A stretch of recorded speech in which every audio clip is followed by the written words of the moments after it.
एक तरफ अयोध्या नगरी पर होती राजनीति है, दूसरी तरफ नित नए रूप में संवरती ये नगरी है। प्रधानमंत्री नरेंद्र मोदी जो कि प्राण प्रतिष्ठा में यजमान होंगे, उन्होंने अनुष्ठान की शुरुआत कर दी है और इसी के बीच वो दिन भी आया जब 32 वर्ष पूर्व प्रधानमंत्री ने अयोध्या नगरी आकर संकल्प उठाया था राम मंदिर के निर्माण का।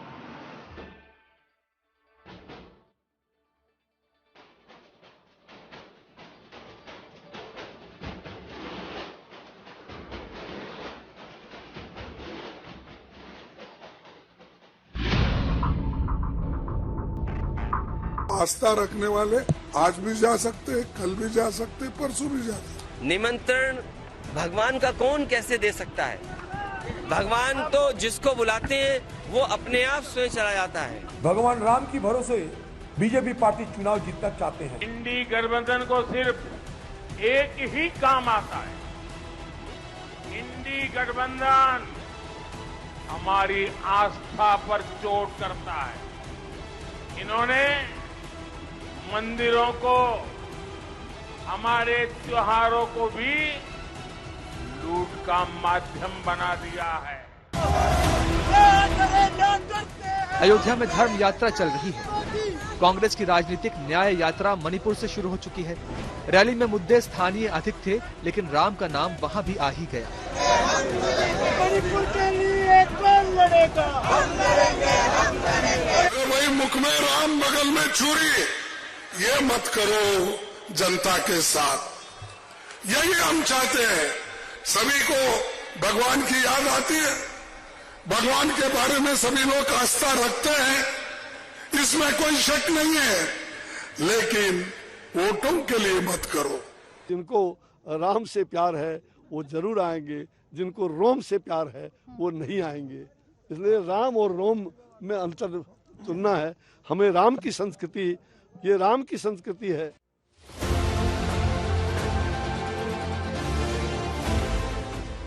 एक सप्ताह से भी कम समय बचा है अयोध्या में श्री राम लला के विग्रह की प्राण प्रतिष्ठा को, लेकिन राजनीति ने इससे भी आगे चुनावों तक की तैयारी कर ली है। नित नए बयान, नित नए सवाल, नित नए आरोप अयोध्या को निशाने पर ले रहे हैं। मैं तो बिल्कुल हतप्रद हूं कि कांग्रेस पार्टी को हो क्या गया है। सुप्रीम कोर्ट के 5 जजेस के फैसले के बाद सर्वानुमति से नहीं यह बन रहा है। ये क्या कहते थे कि कोर्ट से फैसला हो जाएगा तो हम लोग सब मानेंगे। आज जब वो राष्ट्र का कार्यक्रम है, पूरी दुनिया देख रही है, सभी खुश हैं, क्या हिंदू क्या मुसलमान, तो ये नहीं जाएंगे। ये वोट बैंक हावी है आज भी इनके ऊपर, वोट खिसक जाएगा। क्या ये कार्यक्रम धार्मिक है? अगर ये कार्यक्रम धार्मिक है तो क्या विधि विधान से हो रहा है, धर्मशास्त्र से कुछ किया जा रहा है? अगर यह कार्यक्रम धार्मिक है तो शंकराचार्य, चारों पीठों के हमारे शंकराचार्य,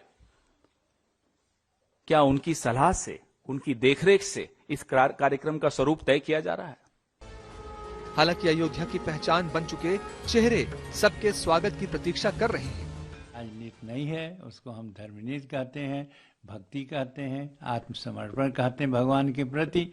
हमको यही सोचेंगे और यही कहेंगे, और राजनीति के रूप से सोचते हैं तो सोचते रहें।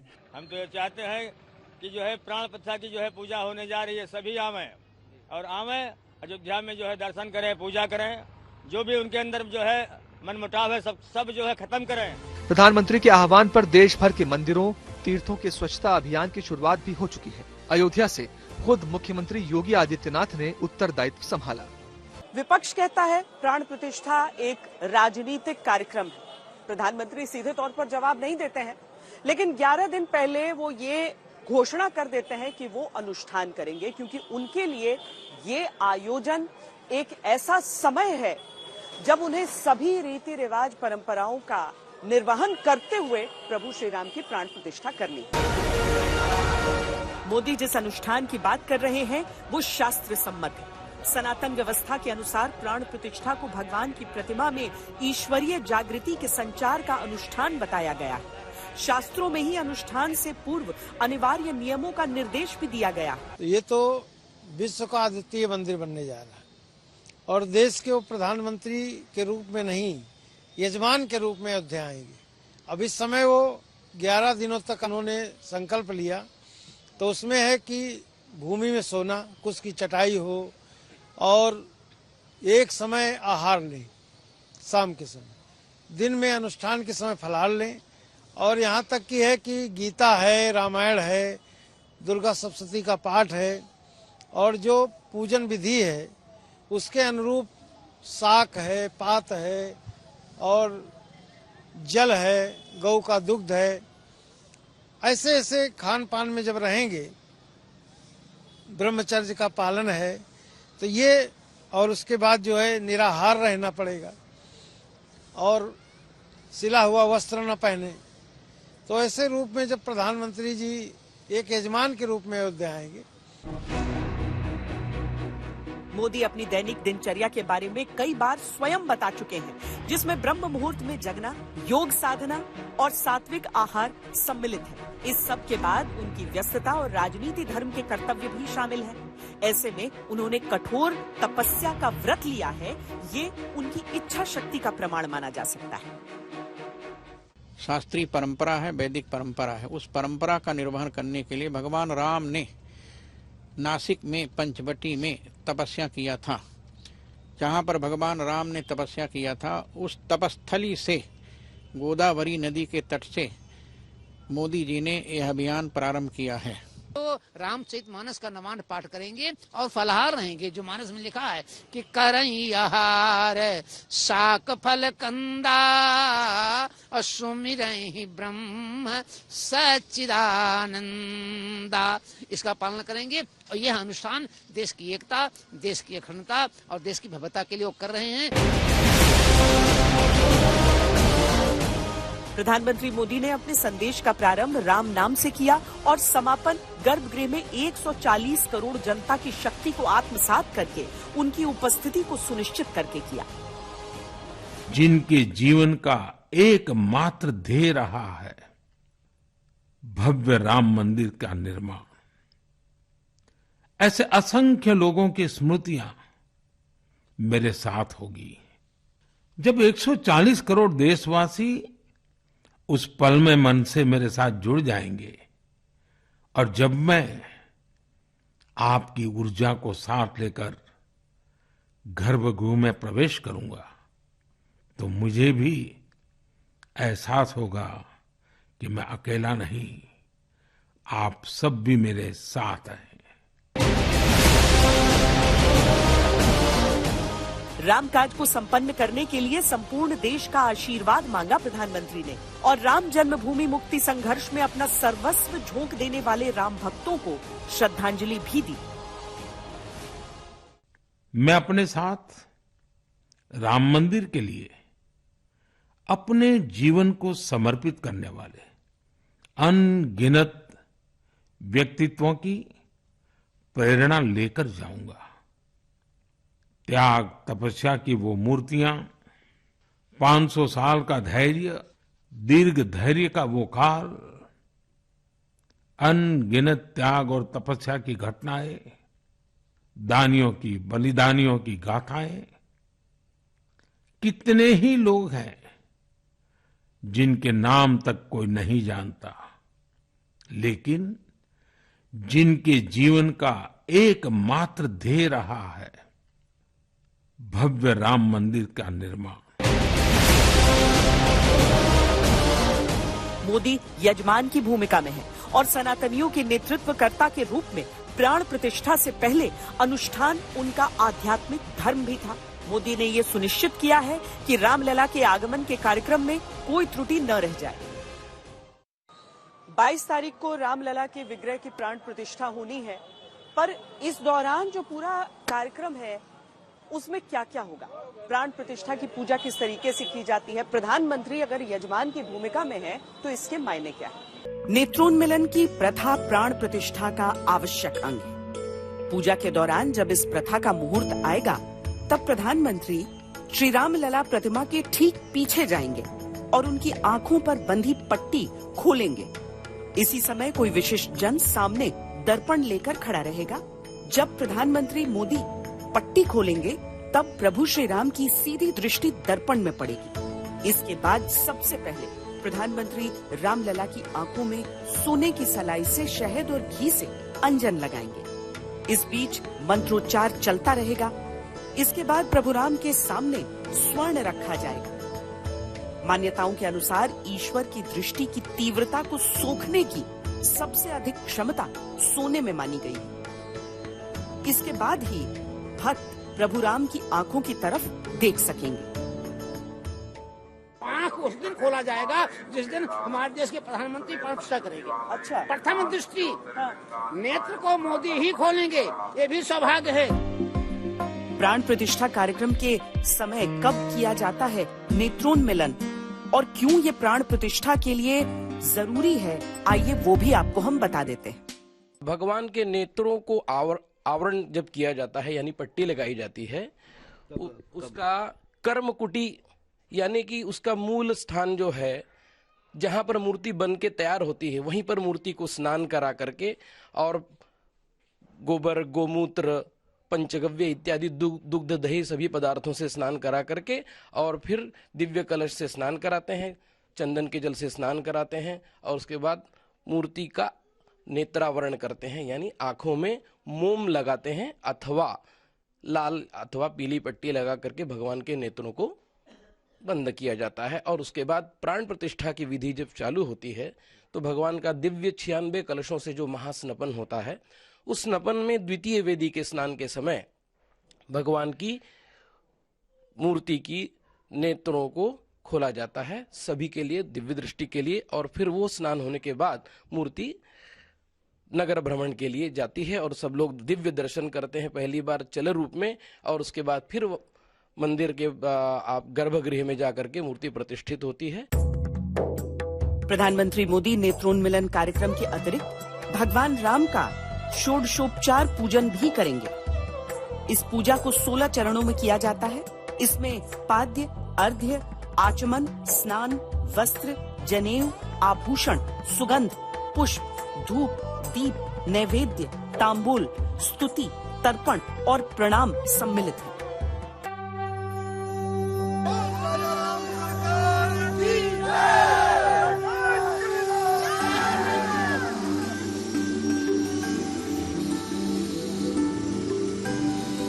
प्राण प्रतिष्ठा की संपूर्ण प्रक्रिया के लिए प्रत्येक सेकंड का कार्यक्रम तय है और इसे उसी तय समय में संपन्न किया जाएगा।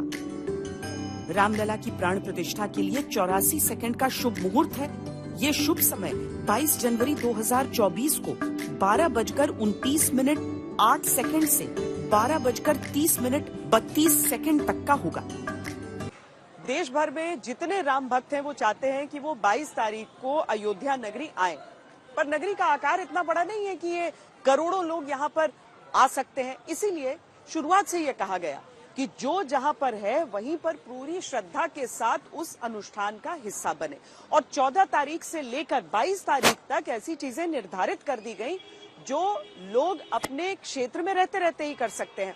और 14 तारीख को वो तिथि रही जब मंदिरों में साफ सफाई, स्वच्छता का दिन रहा। 14 जनवरी मकर संक्रांति के दिन से पूरे देश के छोटे मोटे सब तीर्थ स्थलों पर स्वच्छता का एक बहुत बड़ा अभियान चलाया जाना चाहिए। जहां जन्मे प्रभु श्री राम, स्वच्छ सुंदर रहे अयोध्या धाम, उसी के क्रम में ये अभियान आगे बढ़ रहा है। स्वच्छता को हमने इस वर्ष अपनी प्राथमिकता में लिया है क्योंकि ये राज्य देवभूमि है और भगवान राम का भी अटूट रिश्ता यहाँ से रहा है। तीर्थ स्थानों पर हम स्वयं से स्वच्छता का कार्यक्रम ऐसे प्रारंभ करें कि जो भी श्रद्धालु यहाँ पर आए उन्हें स्वच्छता का ध्यान रहे। आज से मकर संक्रांति शुरू हो रही है। आज से लेके 22 जनवरी तक भारत की सभी तीर्थ स्थानों को पहुंचे, वहां उनकी स्वच्छता अभियान चलाए। अयोध्या में यूपी के मुख्यमंत्री योगी आदित्यनाथ, दिल्ली के गुरु रविदास मंदिर में बीजेपी अध्यक्ष जेपी नड्डा, लखनऊ में उप मुख्यमंत्री केशव प्रसाद मौर्य और ब्रजेश पाठक, गुजरात के गांधीनगर में मुख्यमंत्री भूपेंद्र पटेल, मध्य प्रदेश में मुख्यमंत्री मोहन यादव, उत्तराखंड में मुख्यमंत्री पुष्कर सिंह धामी,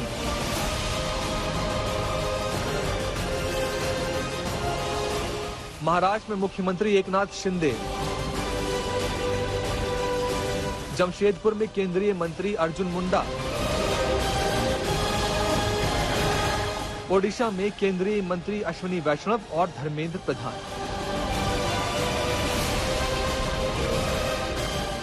प्राण प्रतिष्ठा कार्यक्रम से पहले बीजेपी का मंदिरों और तीर्थ स्थलों पर सफाई अभियान पूरे देश में शुरू हो चुका है। मंत्री, कार्यकर्ता, संगठन पदाधिकारी यानी बीजेपी की हर इकाई के नेता स्वच्छता मिशन में जुटे हैं।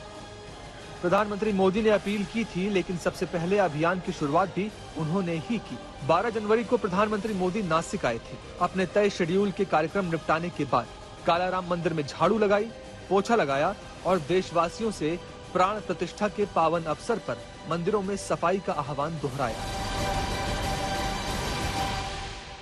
मैंने आह्वान किया था 22 जनवरी तक हम सभी देश के तीर्थ स्थानों की, मंदिरों की साफ सफाई करें, स्वच्छता का अभियान चलाएं। बीजेपी के सफाई अभियान में प्राण प्रतिष्ठा तक देश के गांव-गांव, शहर-शहर तक तीर्थ और मंदिरों की सफाई शामिल है। अभियान गति पकड़ने लगा है। रामलला की जिस मूर्ति को चयनित किया गया, उसकी प्राण प्रतिष्ठा से पहले अभी कई ऐसे धार्मिक आयोजन हैं जो अभी से लेकर 22 तारीख तक होने हैं। हम आपको क्रमवार दिखाते हैं क्या क्या होना है।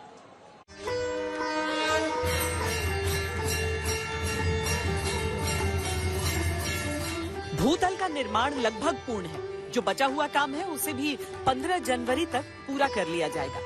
भूतल पर 18 कपाट हैं, जिनमें 14 स्वर्ण मंडित हैं। ये सभी कपाट 15 जनवरी तक अपने अपने स्थान पर लगा दिए जाएंगे। मुख्य पूजन की प्रक्रिया हम लोग जैसे किसी भी मूर्ति की पूजा का आरंभ करते हैं, उनका ध्यान करते हैं। ध्यान भगवान रामचंद्र जी का ध्यान करके उनको पुष्प चढ़ाएंगे। ध्यान, उसके बाद भगवान को आसन के लिए पुष्प देंगे, आसन देंगे, उनका पैर धोएंगे, चरण धोएंगे, उनको अर्घ्य प्रदान करेंगे, उनको मुख में आचमनीय जल देंगे, उसके बाद मधुपर्क देंगे। मधुपर्क के बाद भगवान का स्नान कराएंगे। स्नान संक्षिप्त तौर पर वहाँ पर षोडशोपचार पूजन 20 मिनट में लगभग होना है। बाकी सारा पूजन संपन्न हुआ रहेगा, परंतु सांकेतिक पूजन वहाँ पर भगवान रामचंद्र जी का षोडशोपचार पूजन माननीय प्रधानमंत्री के कर कमलों द्वारा कराया जाएगा। हर एक राजनीतिक पार्टी को ये निमंत्रण गया, ये न्योता गया कि वो प्राण प्रतिष्ठा के लिए अयोध्या नगरी आए, लेकिन उनमें सबसे ज्यादा रुख जो पूरे देश ने देखा वो कांग्रेस पार्टी का रहा, जिसकी तरफ से इसे सीधे सीधे एक राजनीतिक आयोजन बताया गया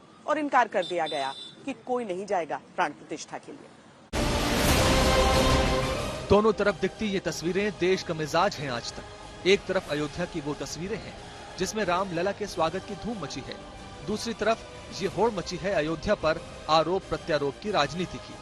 सीधी जी गल ये है भी ये सिर्फ ड्रामा हो रहा और कुछ नहीं है। कांग्रेस आज से नहीं, नेहरू के काल से लेकर सोनिया गांधी तक कोई नेहरू खानदान का, सोनिया गांधी के खानदान का अयोध्या में मत्था टेकने प्रभु श्री राम के आगे नहीं गया है। प्राण प्रतिष्ठा कार्यक्रम में निमंत्रण न मिलने की राजनीति है। मैं नहीं जानता हूं, न मेरा कोई परिचय है, न मेरी उनसे कभी कोई मुलाकात हुई होगी। जो परिचय वाले हैं, हमारे व्यवहार में यही माना जाता है, जो परिचय जिनका होता है वही एक दूसरे को व्यवहार देते हैं। निमंत्रण मिल जाए तो इनकार की राजनीति है। आदरणीय श्री चंपत राय जी, श्री राम जन्मभूमि मंदिर के प्राण प्रतिष्ठा समारोह में निमंत्रणों के लिए धन्यवाद एवं समारोह के सकुशल संपन्न होने की हार्दिक शुभकामनाएं। हम प्राण प्रतिष्ठा के समारोह पश्चात सपरिवार दर्शनार्थी बनकर अवश्य आएंगे। आज प्राप्त निमंत्रणों के लिए पुण्य धन्यवाद। सादर आपका अखिलेश। देश की सबसे पुरानी पार्टी कांग्रेस के साथ संपूर्ण विपक्ष अयोध्या के कार्यक्रमों से बॉयकॉट कर चुका है। आरोप बीजेपी पर है कि अयोध्या में सब उनकी राजनीति है।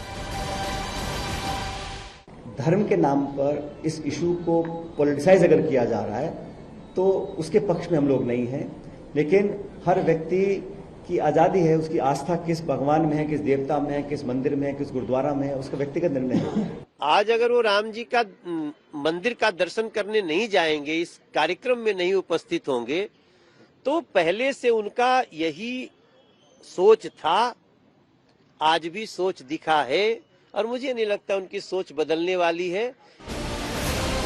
विपक्ष पर आरोप है कि वो राम विरोधी है। विपक्ष का सत्ता पक्ष पर आरोप है कि वो राम पर राजनीति कर रहा है। उत्तर प्रदेश कांग्रेस कमेटी 15 तारीख को सारी कमेटी, वहां के तमाम नेता जनरल सेक्रेटरी इंचार्ज के साथ अयोध्या दर्शन के लिए जा रहे हैं, तो किसी पर कोई पाबंदी नहीं है। ये व्यक्तिगत इनविटेशन आया था क्योंकि वहां पर इतना विभत्स राजनीतिकरण देखा गया। हमने 22 तारीख को जाने से इनकार किया। हम सबको स्वतंत्रता है, हम में से कोई कभी भी जा सकता है। आम चुनाव सामने है, राजनीति में सबके अपने अपने वोट बैंक हैं और वोट बैंक की राजनीति है। अयोध्या पहले भी सियासत के केंद्र में थी, अब भी राजनीति के घेरे में है।